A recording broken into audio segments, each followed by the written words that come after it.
সন্দ্বীপ উপজেলার হারামিয়া ইউনিয়নের চর কাছিয়াপাড় বিস্তীর্ণ এলাকায় তরমুজ চাষের বিশাল কর্মযজ্ঞ চলছে। কৃষকরা গত ৩ মাস আগে বীজ রোপণ করে এখন ব্যস্ত সময় কাটাচ্ছেন পরিচর্যার পাশাপাশি সার, পানি, কীটনাশক ছিটানোর কাজে। তবে পানি সংকটের কারণে পুরোপুরি চিন্তামুক্ত নন।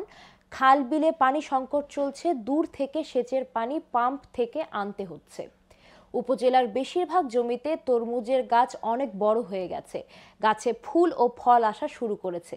কিছু ক্ষেতে আবার তরমুজ বড় হয়ে উঠেছে। অধিকাংশ ক্ষেতে সার ও কীটনাশক ছিটানোয় ব্যস্ত সময় পার করছেন কৃষকেরা।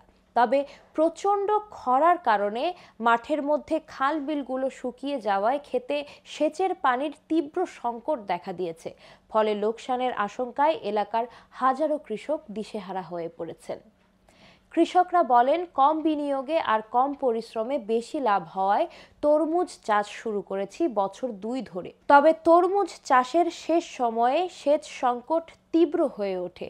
সেচ থাকলে আমাদের আর কোনো চিন্তা নেই। কৃষকদের দাবি, নদী খালের ইজারা অবমুক্ত এবং খনন করে তরমুজ চাষের জন্য সেচ ব্যবস্থা করা।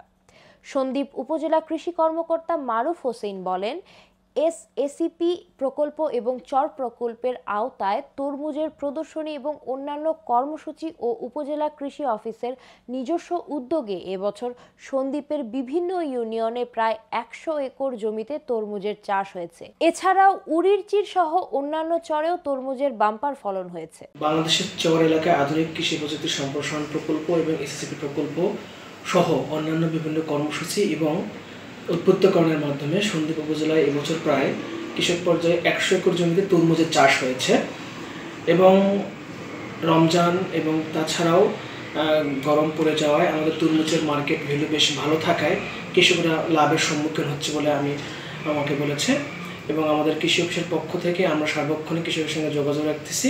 আমাদের তরমুজ চাষ যাতে আরও সম্প্রসারণ করা হয় সে বিষয়ে আমরা আরও পদক্ষেপ নেওয়ার চেষ্টা করতেছি।